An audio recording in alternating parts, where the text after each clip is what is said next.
Hello and welcome to this special broadcast. All eyes are on the United States, which is going to get its 47th president today. Without much ado, let me take you straight away to Washington, D.C., where all the action is going to unfold. And senior journalist Prerna Shandelia joins us from Washington, D.C. Prerna, I know apart from the chill that is there, what is the warmth and the talk of the town as Donald Trump is heading to take the oath as 47th president? Right, Pankaj. It's a really long and a big day here in Washington, D.C. Everything is quite excited. The city is chilling, definitely, in a literal way.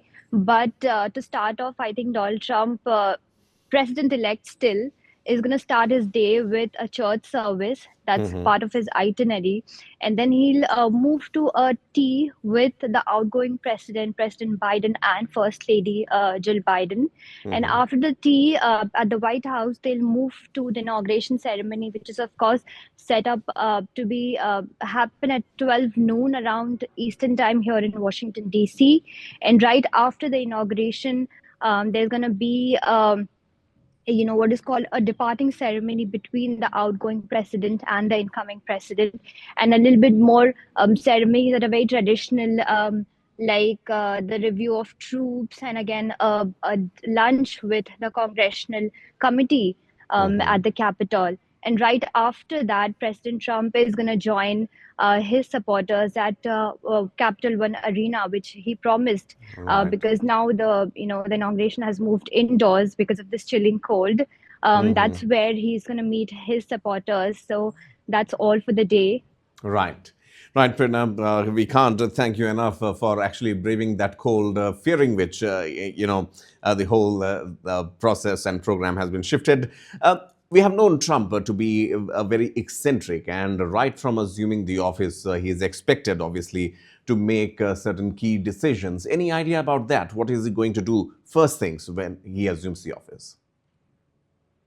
Yes, definitely, Pankaj. President-elect Donald Trump has promised a host of reforms that he's gonna, bring up on the very first day. As per the sources that we are learning right now, is that he's gonna order about 200 executive orders on the very first day, which includes various, sort of reforms. But the first thing that he's gonna do is to declare an emergency at the Mexico-US border and start a mass deportation where he's going to raid all the undocumented immigrants who are living in the United States. And if they are found undocumented, they might be deported at the time. So that's first of the things that he's going to do.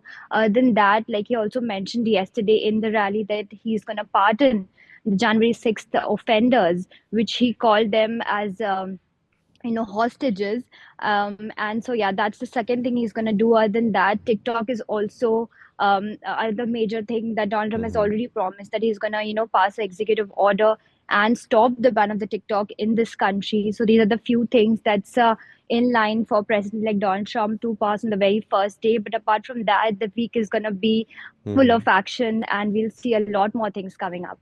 Absolutely. And Oneindia would also be bringing you all the highlights for the viewers. So one final question, Prerna. You are an Indian there among the several thousand Indians who live in Washington, D.C., and lakhs of them spread across the country itself. What difference would it make for the Indians living in America? And also, what about H-1B visa? Right, Pankaj. So as of now, like I said, President-elect Donald Trump is going to pass an executive order to start immigration action on various undocumented immigrants living in the United States, and that also includes a few Indians. Usually Indians in America are a very reputed community where they hold really high-paying jobs, like you mentioned, H-1B visa holders. But there's also a certain population of Indians who live undocumented, who might be illegal. So that there's going to be a problem for them. But talking about H-1B visa, it's a very contentious issue now in the Trump world, where it's very clearly divided between parties. There's one section like Elon Musk and Vivek Ramaswamy, who say that H-1B visa is good for the economy, and they really support it. In fact, Elon Musk even went ahead and said that he's going to go on war if something happens to the H-1B program. But then there's this other side of the MAGA world, of Trump world, like Steve Bannon, like Florida Governor Ron DeSantis, who says that it's a harm for the American workers, and they openly criticize it. So it's going to be interesting to see what President-elect Trump does in terms of H-1B visa, and what would be his action when it comes to foreign workers and such foreign visas. Right, to MAGA, as Prerna says, make America great again. That's the mantra to which the 47th presidency would be speaking about. Elon Musk, lots of names there who would be calling the shots as well. Prerna, thank you so much for braving this cold once again and standing out in the open and speaking to One India. Really appreciate it. Thank you for having me, Pankaj. Don't miss out. Log on to oneindia.com for more updates.